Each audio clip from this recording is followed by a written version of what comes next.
Given the emphasis on three-point shooting this year, it must have been encouraging to see 8 different guys hit one possible. It was really big. And that's something, again, as we go forward, we're not a finished product. We got to become a better three-point making team.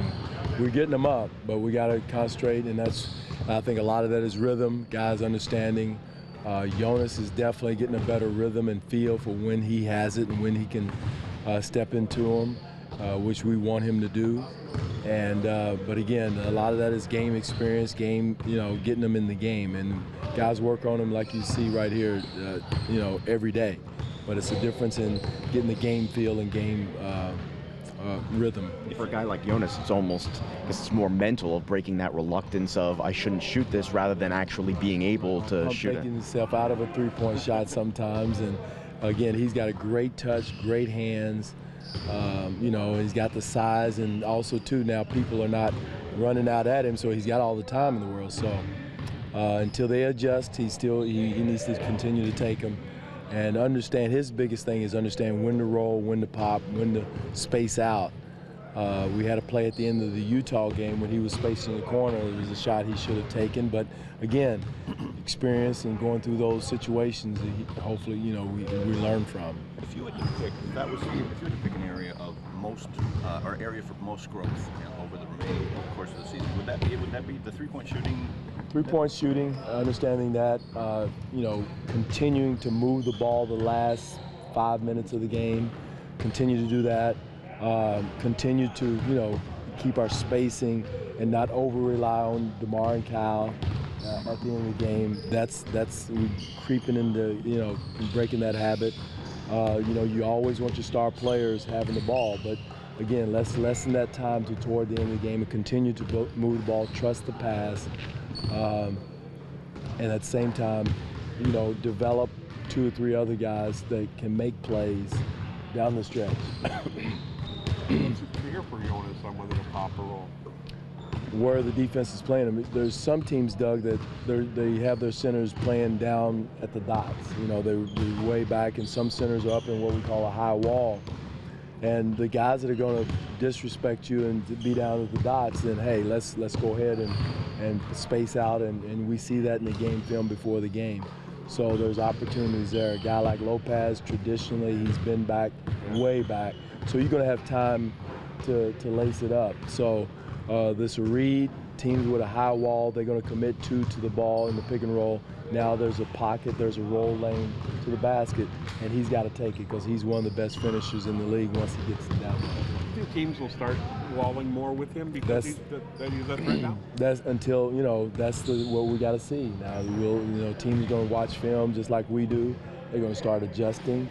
And once they do start coming out, then we'll make another adjustment. So, and then that means that the world should be opened up to everybody else if they start coming out respecting his three-point shot. He is a good passer out of that sort of elbow post, right? He sees cutters. He's done an excellent job of being a better DHO guy, a better passer. He's understanding. Last year, even at the end of the year, he was having trouble, anticipating the speed of the help. If they were all coming all the way down, or if they were fake helping, fake digging. But he's doing a much better job now of reading that. And again, all that is experience. And reading situations is about having game experience and working on it every day in practice. All those years you were telling us to wait on him, you were right. Who's that? All those years you were telling us to wait on him. I've tried to tell her. I don't know very much. I've been around enough to see guys like that. And again, even our second unit now, they're not a finished product. And they've got a lot to learn, lot of things. But again, the only way they're going to go through it is in game situations. And luckily, knocking on wood, we've been fortunate here for the last 2 or 3 years to win and have guys like Jonas to grow.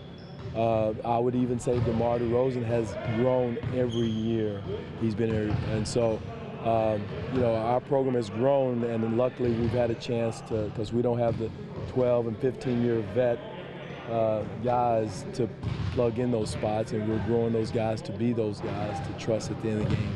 And that's what we got. That's one of the things you asked.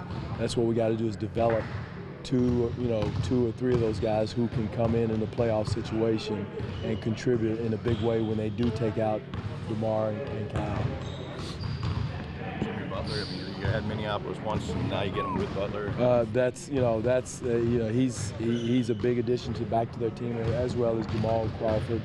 So they're going to be a handful tomorrow night as far as what they do offensively, and they're going to be on the court for 38, 39 minutes. So it's not like you're going to be able to get so both units are going to get a taste of Jimmy Butler and Jamal Crawford. So again, we've got to make adjustments.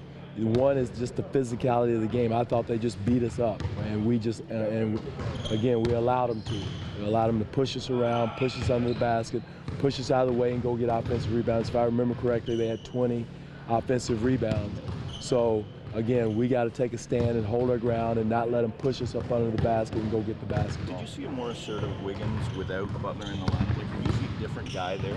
Yeah, well, again, I love Wiggins, but I think he gets excited about playing Toronto. We got to understand that he does get excited and motivated to play against us. And he was more assertive. There was more possessions for him to get and wouldn't have to divide him up with Butler. And I thought Towns got caught up into that in the first half. He kind of was standing, waiting, but he took over in the second half. So we understand that. We understand there's three heads to that monster, really four with Jamal Crawford coming off the bench. But